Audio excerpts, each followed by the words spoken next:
वजीर खारजा यानी विदेश मंत्री, एक्सटर्नल अफेयर्स मिनिस्टर ने कहा है कि किसी भी हमले का फौरी और भरपूर जवाब दिया जाएगा। फौरी और भरपूर जवाब दिया जाएगा।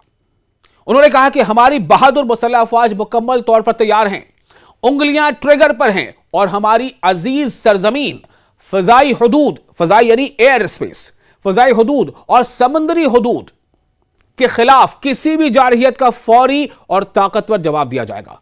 इसीलिए जो ईरान की जो समंदर में जो उसका अपना एरिया है, अभी तक यूएसएस अब्राहम लिंकन की हिम्मत नहीं हुई वहां जाने की।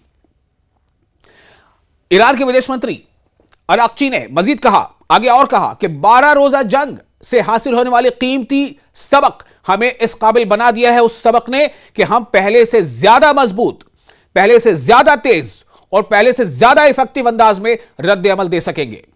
यह अराक्ची का कहना है। यह कहते हुए उन्होंने जून 2025 में ईरान पर इस्राएली हुकूमत और अमेरिका की जानिब से मुसल्लत की गई जारहाना जंग की तरफ इशारा किया। याद है ना आपको? याद है कि नहीं याद है जब इस्राएल और ईरान के बीच जंग हुई थी 12 रोज की? अगर याद है तो आप हमें कमेंट मिलकर बताइए कि याद है और क्या देखा था आपने, दुनिया को क्या बताया अब ईरान ने।